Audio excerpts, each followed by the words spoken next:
Estamos haciendo una serie sobre lo que significa el Evangelio en nuestra vida y nuestro texto de hoy será todo el capítulo 2 de Filipenses. Si bien voy a concentrarme al final del capítulo 2, pero creo que es necesario leer desde el principio, porque el texto del capítulo 2 al principio de Filipenses, lo pueden ir buscando en sus Biblias, notarán que es muy navideño este capítulo. Nos habla precisamente de la doctrina de la encarnación del Señor Jesucristo, es decir, que nuestro Dios, siendo rey, se hizo un niño pobre e indefenso para poder reemplazarnos a nosotros y cumplir así con la justicia de Dios. Eso es esencial en el Evangelio.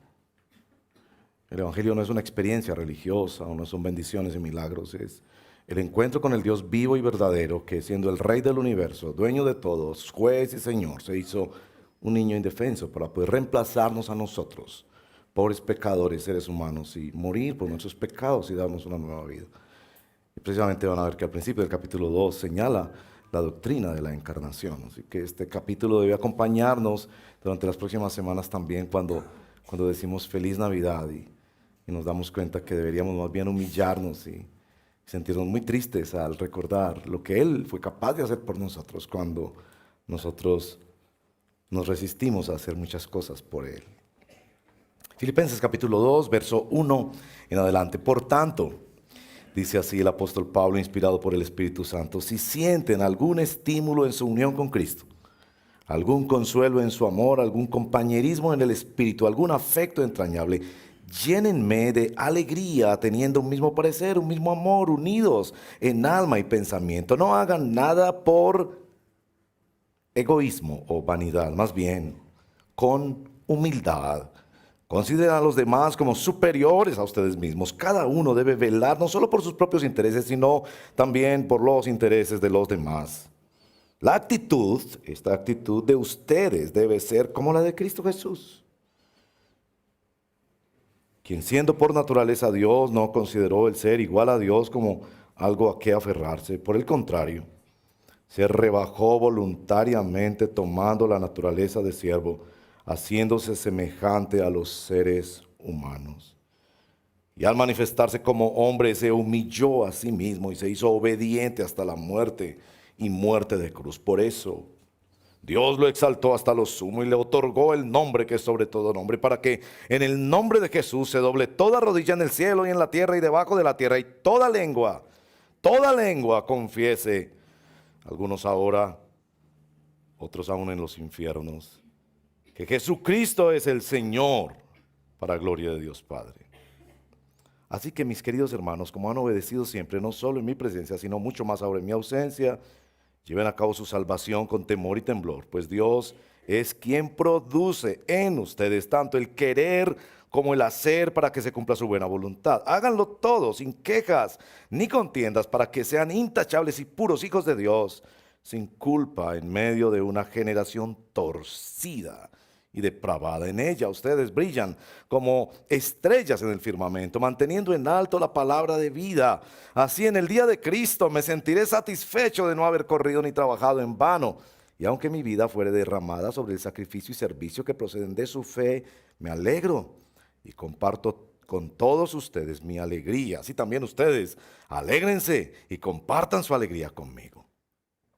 Espero en el Señor Jesús enviarles pronto a Timoteo, para que también yo cobre ánimo al recibir noticias de ustedes. No tengo a nadie más como él que se preocupe de veras por el bienestar de ustedes, pues todos los demás buscan sus propios intereses y no los de Jesucristo. Pero ustedes conocen bien la entereza de carácter de Timoteo, que ha servido conmigo en la obra del Evangelio como un hijo junto a su padre. Así que espero enviárselo tan pronto como se aclaren mis asuntos, y confío en el Señor que yo mismo iré pronto. Ahora bien, creo que es necesario enviarles de vuelta a Epafrodito, mi hermano colaborador y compañero de lucha, a quien ustedes han enviado para atenderme en mis necesidades. Él los extraña mucho a todos ustedes y está afligido porque ustedes se enteraron de que estaba enfermo. En efecto, estuve enfermo y al borde de la muerte, pero Dios se compadeció de él, y no solo de él, sino también de mí, para que no añadir tristeza a mi tristeza. Así que lo envío urgentemente para que al verlo de nuevo ustedes se alegren y yo esté menos preocupado. Recíbanlo en el Señor con toda alegría y honren a los que son como Él, porque estuvo a punto de morir por la obra de Cristo, arriesgando la vida para suplir el servicio que ustedes no podían prestarme. Esta es la palabra del Señor. Oremos. Señor, en este tiempo de Navidad, recuérdanos la profundidad y la importancia de la doctrina bíblica de la encarnación. Nosotros no aceptaríamos que si entrara el presidente de la República a este lugar y no hubiera una silla, él se pusiera en el suelo para poder participar. Todos correríamos a pensar que debemos tratarlo con mayor honor. Nosotros entendemos eso, pero cuando tú viniste a esta tierra no te dimos más que un pesebre, sucio, mugriento, abandonado, no hubo lugar para ti. El Rey del Universo tratado como el niño más indefenso y más pobre, menospreciado, perseguido, desplazado. Ayúdanos a que tu palabra hoy infunda en nosotros una nueva luz, un nuevo espejo para que podamos entender que dentro de nosotros hay un falso rey que busca honor y que busca gloria cuando debería, precisamente en la Navidad, ante el misterio y el milagro de la encarnación, poder postrarnos y derrumbar y destronar todo falso rey que hay en nuestro corazón y reconocer que no somos más que siervos del Dios Altísimo, que los intereses de Jesucristo están por encima de cualquier otro interés, que el amor de Cristo por su iglesia, que el amor de Cristo por la familia, que el amor de Cristo por la salvación de las almas está por encima de cualquier interés que nosotros pudiéramos tener. Ayúdanos, por favor, Señor, a pensar así, a actuar así. Te lo pedimos en el nombre de Jesús nuestro Señor. Amén. Llamo la atención al verso número 3, porque el verso número 3 plantea el tema de esta mañana. No hagan nada por egoísmo o vanidad. Ese es nuestro tema de hoy, el egoísmo. En latín, ego, yo, ismus, ismo, sufijo formativo de sustantivos abstractos que denota algún tipo de doctrina, tendencia, teoría o sistema de doctrina o ideología. Ismo. Sí, el egoísmo es como la doctrina del yo, la ideología del yo. Yo voy primero, mis pensamientos, mis sentimientos son más importantes, mi realización y el mundo nos mueve en esa dirección. El diccionario de la Real Academia. Egoísmo es la inmoderada y excesiva preocupación por sí mismo que hace atender desmedidamente al propio interés sin cuidarse del interés de los demás. ¿Es usted egoísta? Tal vez algunos de ustedes reaccionarían negativamente y se ofenderían, como la persona que se ofendió cuando dijo: me sentí indignado porque cuando no le quise dar la silla en el metro a esa anciana enferma, otra persona me miró y dijo: tan egoísta. Así que para que vean que no es que los quiero ofender, sino que estoy más bien confesando mis propios pecados, tengo para ustedes un test para descubrir tu nivel de egoísmo. ¿Qué les parece? Un examen. Fin de año, exámenes. ¿Te resulta sorprendentemente fácil hacer cosas para ti o pedir que otros las hagan para ti, mientras que encuentras penosamente difícil hacer esas mismas tareas para otros? Entonces ustedes dicen: sí, Señor. En casi todos tus conflictos relacionados descubres que piensas que tus sentimientos y necesidades son más importantes que los de los demás. Te hieren profundamente los comentarios negativos que hacen otras personas sobre ti, aunque sean ciertos. Ay, cómo está de gorda. Te resientes algunas veces cuando alguien te da un regalo porque te sentirás comprometido a pagar con la misma moneda o porque sencillamente te gusta dar, pero no recibir. Tienes la tendencia a echar la culpa a otros, aún solo en tu pensamiento, más que admitir la tuya primero. Tienes la tendencia a pensar que tus ideas son mejores que las de aquel que está hablando, o sientes que tus ideas no valen para nada y por eso te lamentas interiormente por no ser dotado como otros. Te preocupa en una conversación que una persona hable demasiado de sí misma y no te dé oportunidad a ti de hablar un poquito sobre ti. Te encanta, aunque sea secretamente, ser el primero que lo publicó en Facebook. ¿Te cuesta compartir algo con otras personas, especialmente si no son de tu círculo más cercano?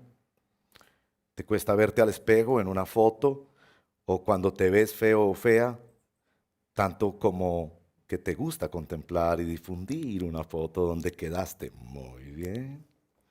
Cuando ves una foto de un grupo en el que estuviste, eres la primera persona que buscas para ver cómo quedaste. Notas que tus relaciones interpersonales son utilitaristas, ya sea porque te dejas usar o porque otros te usan. Te molesta que a otro le den demasiada atención mientras que cuando te la dan a ti no te preocupa. No te gusta que te den atención porque sientes que no vas a gustar. Te ocupas más en pensar qué vas a responder que en escuchar lo que el otro está diciendo. Tratas de influir en la opinión de los demás para que piensen lo que tú opinas sin considerar seriamente otros argumentos. Se te hace más fácil ver el egoísmo en otros que en ti mismo. ¿Crees que eres mejor que la mayoría de la gente? ¿Te sientes incómodo cuando no eres el centro de atención? ¿Te gusta hablar de ti mismo? Bueno, nos encontramos de nuevo sobre ese asunto del ego inflado, el ego desinflado, pero ¿qué dirías sobre ti? ¿Eres egoísta? ¿Luchas con el egoísmo? Bueno, nuestro texto nos plantea algunos temas sobre eso, el verso 4 y el verso 21. Mírenlo conmigo, por favor. Verso 4. Cada uno debe velar no solo por sus propios intereses, no nos está llamando al masoquismo, sino también por los intereses de los demás. Verso 21. Pablo se lamenta, no tengo a nadie más que como él se preocupe de veras por el bienestar de ustedes. Verso 21, pues todos los demás buscan sus propios intereses y no los de Jesucristo. Y sí, nosotros sabemos que somos capaces de interesarnos por otros, como la madre que se saca la comida de la boca para darla a su hijo, pero es porque es su hijo. No haría eso por un niño que no sea su hijo. Entonces nos damos cuenta que muchas veces aún nuestra generosidad no es más que egoísmo disfrazado. Verso 15, aparece esta palabra en el verso 15, que estamos en medio de una generación torcida. A propósito de esa palabra torcida en griego es la palabra escolios. Es la palabra de donde viene la enfermedad de la escoliosis, la desviación o la torcedura o la inhabilitante movimiento, desvío de algún miembro, especialmente de los huesos. Lutero, tomando una frase que originalmente la enseñó San Agustín, dijo que el ser humano nace incurvatus in se, en latín, curvado hacia sí mismo. Que nuestro problema humano no es que vivimos en una sociedad o nuestra familia no fue rica o no nos educó, es que nosotros mismos tenemos un problema serio en que estamos curvados hacia nosotros mismos. El texto de hoy que quiero exponer es solamente el verso 19 al verso 30 y lo que hace Pablo es presentar dos ejemplos. El ejemplo de Timoteo y el ejemplo de Epafrodito. Y vamos a ir avanzando en este estudio porque son dos ejemplos de dos personas que aprendieron cómo luchar con su egocentrismo a partir de el modelo y el motor que es Jesucristo y su encarnación. Como podemos en primer lugar entender por qué es tan importante esta clase de ejemplos y por qué Pablo lo pone aquí. En segundo lugar, qué fue lo que esas personas hicieron. Y en tercero, cómo podemos nosotros practicarlo en nuestra iglesia. Primero, ¿por qué Pablo incluye estos ejemplos? Estudio bíblico, ¿no? Generalmente cuando Pablo iba a decir que iba a enviar a alguien o iba a pedir un favor o algo, lo dejaba para el final de la epístola, ¿no es cierto? Al final de la epístola, saludos, solicitudes, voy a enviar a Julano y voy a pasar por allí, voy a ir en el invierno, etcétera, etcétera. ¿Por qué específicamente decide poner estos ejemplos aquí? En el capítulo 3, verso 17, ustedes leerán: hermanos, sigan todos mi ejemplo y fíjense en los que se comportan conforme al modelo que les hemos dado. Un sine qua non del cristianismo es que enseñamos, discipulamos, formamos a través del ejemplo. El cristianismo no es una teoría. El cristianismo es un estilo de vida, una forma de vivir, y debemos preguntarnos por qué Pablo considera que es tan importante poner delante de la iglesia, de hecho enviar, porque está enviándolos a dos hermanos, a Timoteo, que parece que no lo conocían, y a Epafrodito, que era bastante conocido, para decirles: hermanos, esto es lo que tenemos que hacer si vamos a enfrentar el demonio que hay dentro de nosotros y que se llama egoísmo, la doctrina del yo, la ideología del yo que nos carcome como un gusano y que se mete aún en nuestras mejores obras, aún en nuestras mejores intenciones, aún en todos nuestros planes. Ahí está el gusano de nuestro egocentrismo. Bueno, Pablo piensa que estos ejemplos son muy importantes, en primer lugar, por la situación. Pareciera que dentro de la iglesia de Filipenses parte de la lucha era estas luchas de poder que se dan por el egocentrismo. Parece que Evodia y Sinti que tenían ese problema y que había dentro de la iglesia líderes que sobresalían y que la iglesia estaba reclamando que fuera Pablo el que viniera a enseñarles y a modelarles lo que era la vida cristiana. Entonces Pablo escoge hacer unos ejemplos anticlimáticos. Si usted busca en el capítulo 2, verso 17, ven que él pone su propio ejemplo. Después pone el ejemplo de Timoteo, después pone el ejemplo de Epafrodito. Como que hay una especie de anticlimax intencional en este pasaje. Porque la persona menos conocida y menos importante para ellos era precisamente Epafrodito. Yo no comparto la opinión de que sea el mismo Epafras de Colosenses y de Filemón. Creo que es otro personaje. Un personaje que solo se nos habla en este pasaje de la Biblia de él. Algunos historiadores piensan que sencillamente era un diácono de la iglesia, un servidor, que habían escogido para que fuera a ayudar a Pablo en la cárcel, a facilitar algo de sus alimentos, ayudarle en su enfermedad, a ser el mensajero que llevaba y traía las cartas de Pablo. No era el gran pastor que llegó a ser Timoteo, ni mucho menos el gran apóstol Pablo, pero es la persona que Pablo enfatiza más aquí. Está tratando de comunicar que precisamente honrar a otros es un ejercicio de luchar contra nuestro propio egocentrismo. Bueno, había algo de pedagogía, porque cuando uno ve el ejemplo de Cristo, que siendo igual a Dios, no se despojó y todo este vaciamiento de Cristo, uno dice, oh, maravilloso ejemplo de Cristo, pero yo no soy Cristo. Necesitamos modelos y ejemplos además de nuestro Señor Jesucristo, que imiten a Cristo para nosotros imitarlos a ellos. Y muchas veces tenemos personas que admiramos, pero no necesariamente imitamos. Eso hace parte de la tradición católica. En la tradición católica se tienen los santos para admirar, para que construyan un tesoro de méritos del cual nosotros echamos mano, pero no para imitar, como hacemos con los deportistas, ¿no? Queremos ver a Messi jugando maravillosamente fútbol, pero nosotros recostados en un cojín, cómodamente. No queremos imitar a Messi, queremos solamente admirarlo. Y Pablo quiere decirles, bueno, aquí hay personas que ustedes pueden admirar, pero que también pueden imitar. Evidentemente había la necesidad de mostrarles modelos de cómo luchar en este proceso de la santificación progresiva. Ya nos ha dicho el Señor que nos ocupemos en nuestra salvación con temor y temblor. En este mismo capítulo 2, ¿cómo es ese trabajo por nuestra santificación progresiva? El domingo pasado el pastor Efraín, porque yo lo vi por internet, nosotros pasamos las prédicas por internet y él decía que la santificación progresiva, escuchen bien la frase que él usó, consiste en la remoción de la contaminación moral que permanece en el creyente. Mi hermano y mi hermana en Cristo, si tú eres creyente en el Señor Jesucristo, hay un remanente de carnalidad, de mundanalidad, de pecado en tu vida.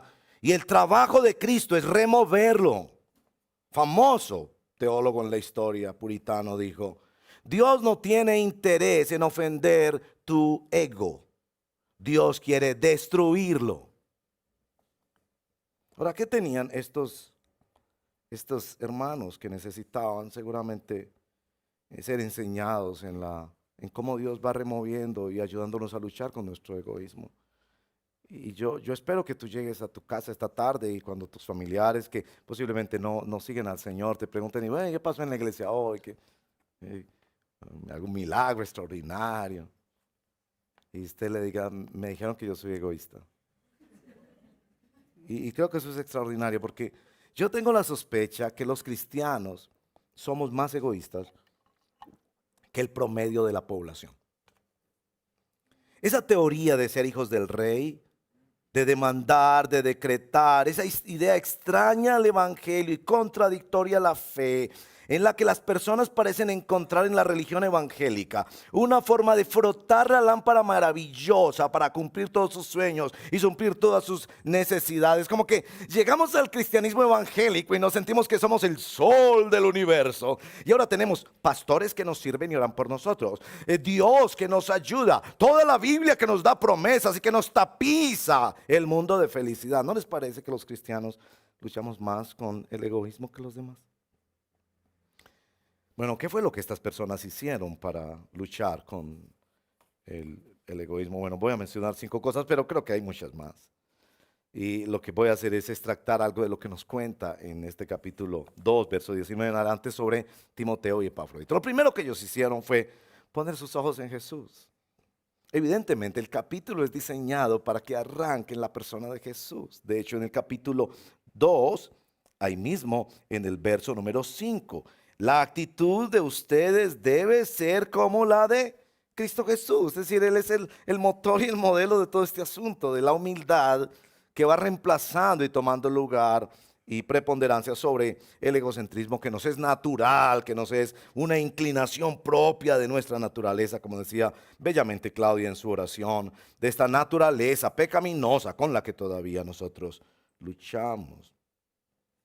Es muy interesante porque es precisamente el milagro y el misterio de la encarnación el que hace posible que todos los milagros ocurran hasta la ascensión, donde se nos dice Jesús está sentado en el trono y es nuestro ayudador, es nuestro intercesor, Él trabaja en nuestras vidas. Así que estas personas no estaban más que enfocándose en ser como Cristo, no estaban siendo humildes para que les dieran premios de humildad. En segundo lugar, estas personas escogieron tareas sencillas, ejecutadas anónimamente, que les permitían aprender a ser segundos. Aprender a ser segundo. Están repartiendo la cena de la Navidad. ¿Serías capaz de dejar que otros coman antes que tú? Están pensando en los regalos y los aguinaldos. ¿Estarías dispuesto a pensar más en dar que en recibir? Están repartiendo los ministerios. ¿Estarías más dispuesto a un ministerio que no se ve que aquellos que son visibles y aplaudidos y que ya tienen su recompensa? En el caso de Timoteo, acompañar al gran apóstol Pablo. Yo creo que cuando Pablo llegaba a un lugar ni siquiera se daban cuenta que Timoteo estaba ahí.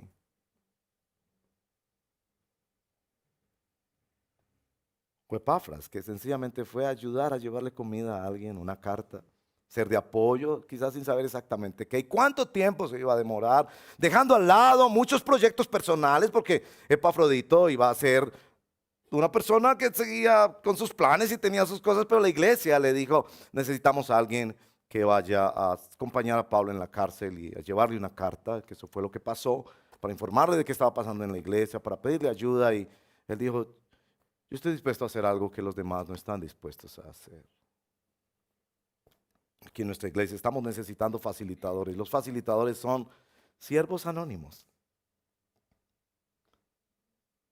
Los que nos paramos aquí al frente, la gente nos da las gracias y todo eso, pero yo creo que en el cielo vamos a tener muchas sorpresas. Cuando venga el tiempo de las recompensas, son esos servidores anónimos que ejecutan tareas sencillas pero cruciales para el avance de la obra de Dios. Sin Epafrodito no tendríamos la carta de los Filipenses. Él trae la preciosa, el impacto de más de 2000 años sobre la iglesia, edificando la iglesia. Pero la tarea en principio era sencilla, vaya a traer una carta, mensajero. En tercer lugar, ellos decidieron adoptar modelos bíblicos. Notamos 2 aspectos fundamentales de esto. Noten la vida de Timoteo. Pablo nos dice que ha servido como un hijo a un padre en el verso número 22. Ha decidido adoptar el modelo padre-hijo. Noten esto. Timoteo tuvo un mal papá. No sabemos mucho del papá de Timoteo, pero sabemos que era griego, que nunca se interesó en la fe de su mamá ni en la fe de su hijo, no lo circuncidó, no le interesaron esas cosas. Posiblemente un padre ausente. Y en lugar de resentirse y decir que nunca iba a aceptar la autoridad, que iba a luchar contra la paternidad y meterse en todos estos ismos que hay hoy en día en contra de los modelos bíblicos, dijo, no, si Dios decidió que tengamos papás, pues yo me voy a buscar un papá. Y encontró en la iglesia un papá. Y decidió servir bajo modelos bíblicos. Claro, el modelo de nuestro Señor Jesucristo, que obedeció a su papá. ¿A quién enviaré? ¿Y quién irá por nosotros? Aquí estoy, papá. En cuarto lugar, optaron por el sacrificio. No sirvieron para su placer. Hermanos y hermanas, tengan en cuenta esto. Mucho del servicio cristiano hoy en día no es más que autocomplacencia. Se quiere hacer esto, se quiere ser cantante, se quiere ser predicador, se quiere ser misionero, se quiere ser pastor, no sé qué, se quiere hacer muchas cosas que son buenas. Yo no digo que no hay llamamientos al pastorado, a la administración, etcétera, todo eso está bien. Pero uno siente que el modelo no es el sacrificio, que el modelo es buscar lo bueno. Que tan rico, los pastores trabajan nada más los domingos, los misioneros pasean por todo el mundo, los de la alabanza les pagan sus estudios, cantan todos los días y tienen un auditorio cautivo cada semana, lindo. Pero lo hacen por sacrificio. Lo hacemos por sacrificio. Porque el modelo del evangelio es tomar la cruz.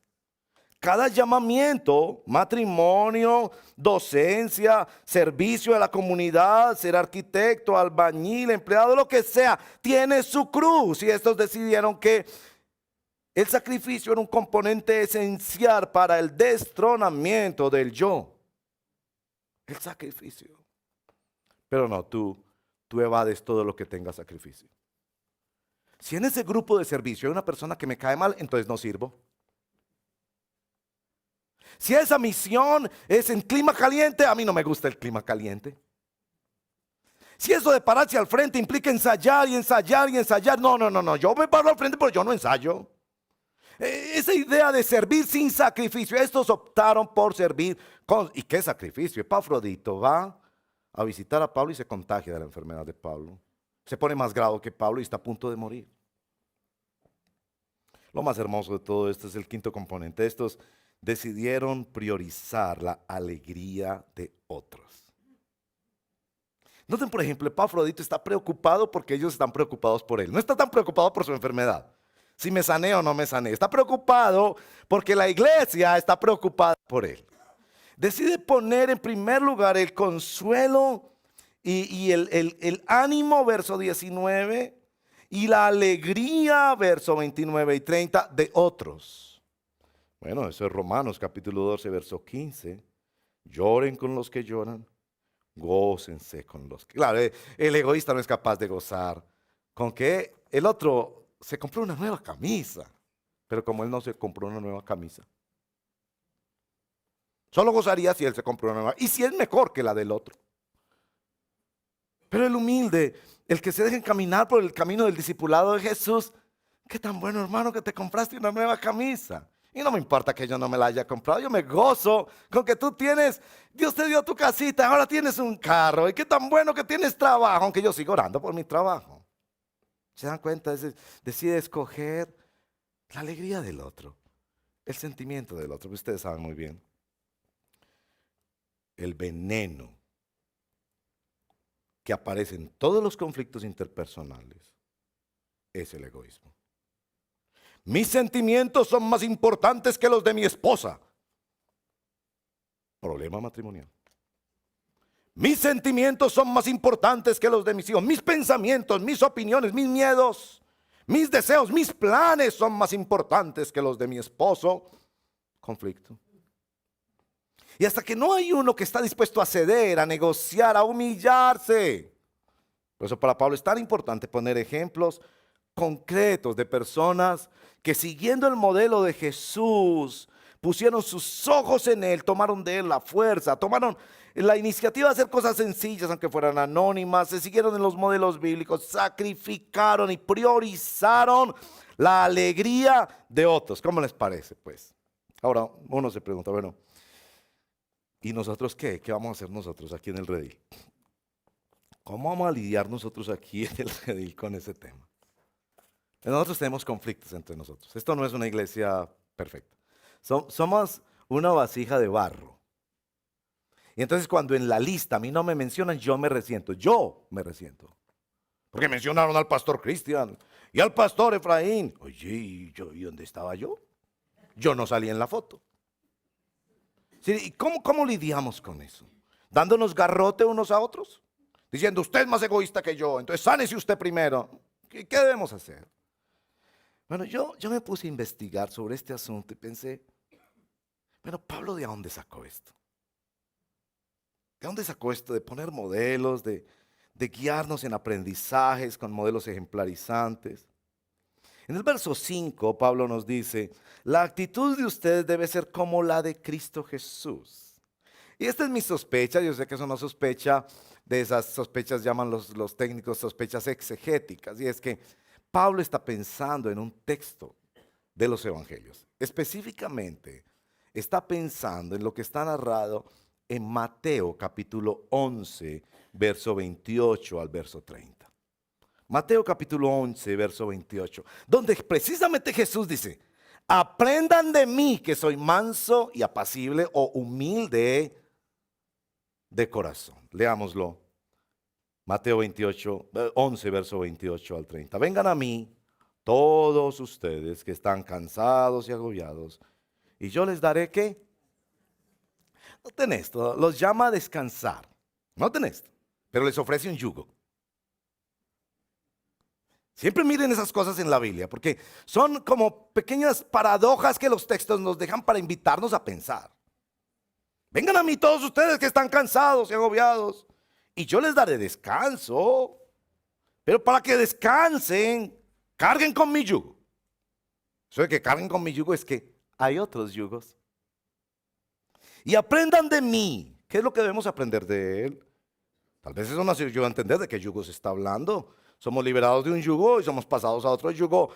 ¿De qué yugo nos está hablando? Tal vez esto nos ayuda cuando nos dice, aprendan de mí, pues soy apacible y humilde de corazón. Y regresa al tema del descanso. Y así encontrarán descanso para nuestras almas. El aprender a ser humilde y apacible nos lleva al descanso del alma. Y entonces en el verso 30 nos afirma, es que mi yugo es suave, debe leerse, es más suave. Y mi carga debe leerse, más liviana. Porque él está comparando con otro yugo. El yugo que los tiene cansados.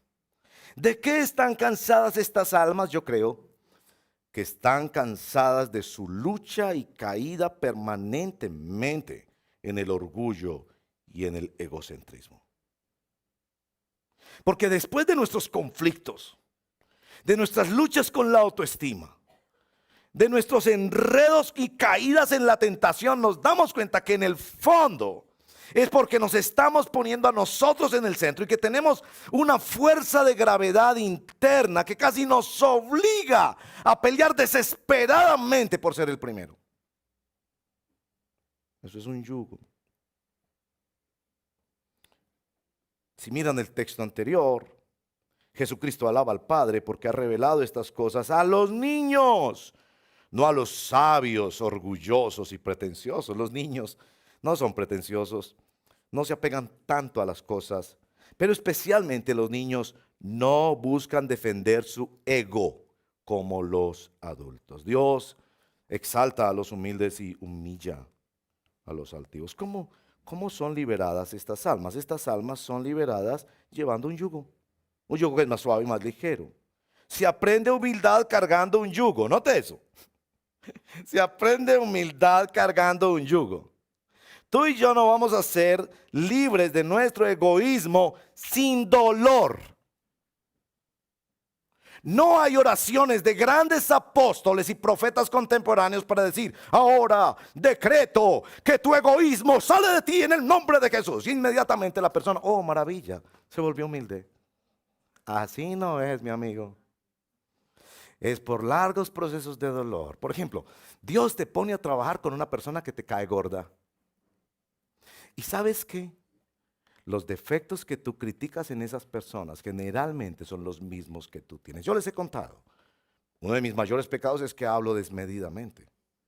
Y cómo odio estar al lado de personas que hablan desmedidamente, porque son un espejo para mí.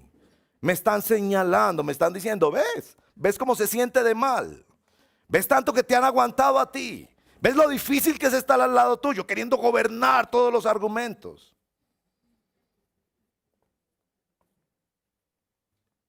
¿A cuál yugo se refiere? Bueno, en Lamentaciones, capítulo 1, verso 14, nos da uno de los usos del yugo. En el Antiguo Testamento se usa mucho la palabra yugo a propósito, casi siempre con connotaciones negativas. Esclavitud, impuestos desmedidos, también se usa con relación al matrimonio. Inclusive con relación al matrimonio entre Dios y nosotros. Pero en Lamentaciones 1:14 se usa con relación a nuestros pecados. Dios nos deja bajo el yugo de nuestros propios pecados, nos dice allí. Pero bueno, en el mismo libro de Lamentaciones, en el capítulo 3, verso 27, está esta frase. Yo sé que esta frase les va a dar mucho para pensar. Bueno le es al hombre que aprenda a llevar el yugo desde su juventud. Aclaro que no es muy fácil de discernir a qué yugo se refiere. Podría ser el matrimonio, podría ser la misma relación con Dios, que en el libro de Lamentaciones es una relación bastante difícil. Podría ser también la esclavitud que ellos están viviendo por no obedecer a Dios y pactar con los egipcios, etcétera, etcétera. Todo lo que pasa en el libro de Jeremías. Yo creo que se refiere particularmente a un yugo que evidentemente es bueno llevar, porque el énfasis del texto es que es bueno desde la juventud. Esto nos dice algo sobre el yugo. El asunto del yugo es que moldea la vida.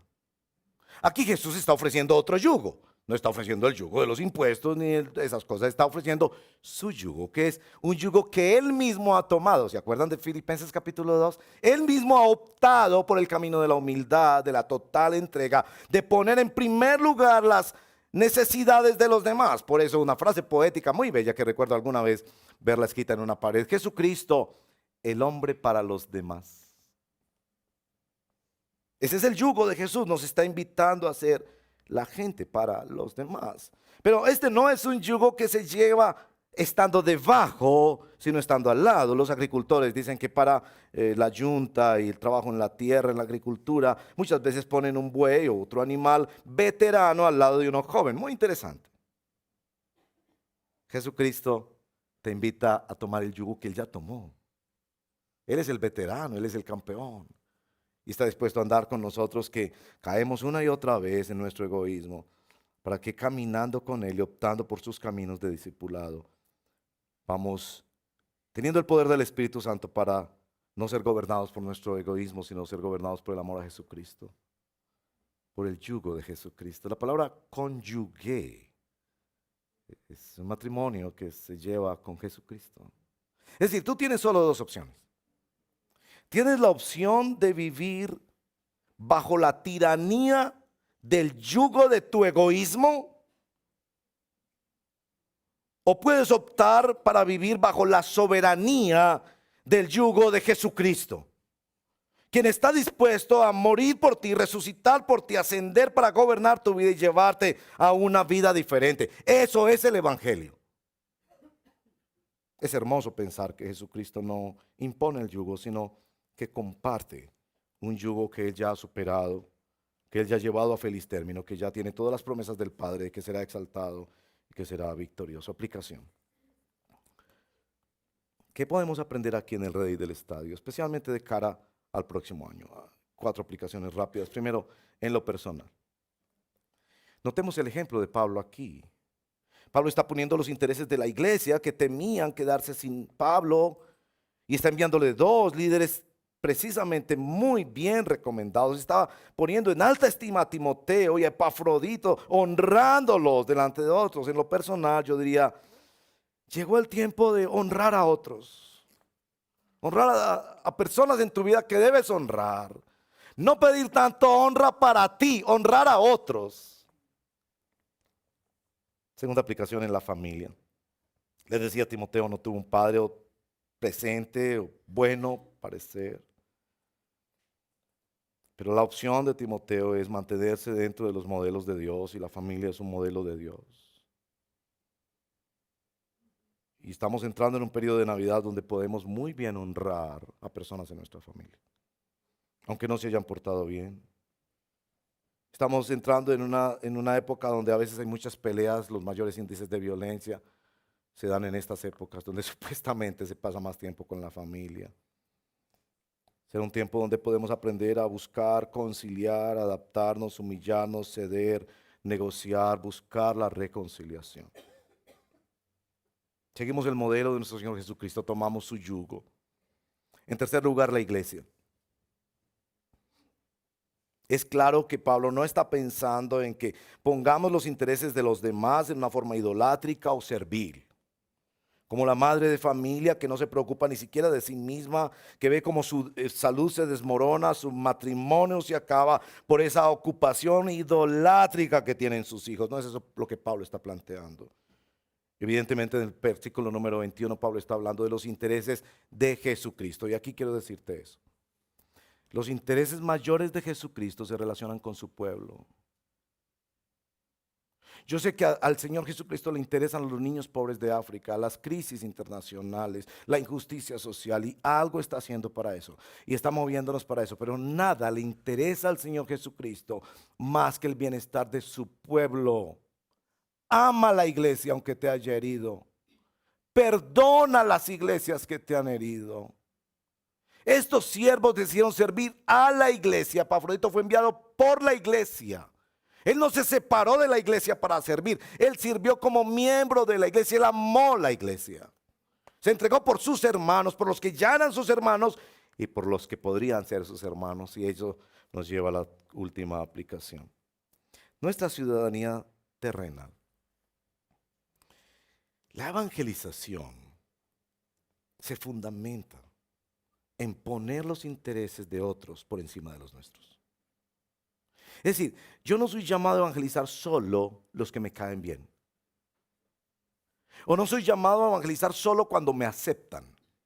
Porque yo sé que su mayor interés, aunque él no sepa, como los niños que no saben que es mejor tomar sopa que comer golosinas. Yo sé que mi vecino ni siquiera le interesa porque él piensa que ni siquiera hay infierno y ni siquiera hay cielo. Él vive así, pero yo sé que lo hay. Y yo sé que la única victoria sobre el pecado y sobre la muerte la tiene el Señor Jesucristo. Entonces que la evangelización se fundamenta en la compasión que me hace poner los intereses, el bienestar de esas personas por encima del mío. Pero no, yo no los evangelizo porque como no me saludan, como de pronto se enojan si yo les menciono a Dios, cielo, infierno y piensan que ¡oh! Ahora, no es que lo vamos a hacer de una manera atropelladora y mal educada, pero ¿no les parece que la evangelización finalmente es la compasión que se atreve a cruzar esas fronteras pensando que el bienestar de ellos es más importante que me maltraten a mí, que me digan no sé qué, que no me vuelvan a hablar, pero les entrego la tabla de salvación, que si ellos la aprovechan, vienen a Cristo y son salvos? Hermanos y hermanas, cuando la palabra de Dios nos pone estos ejemplos, nos está confrontando a ser como Jesús. Cerremos nuestros ojos y oremos.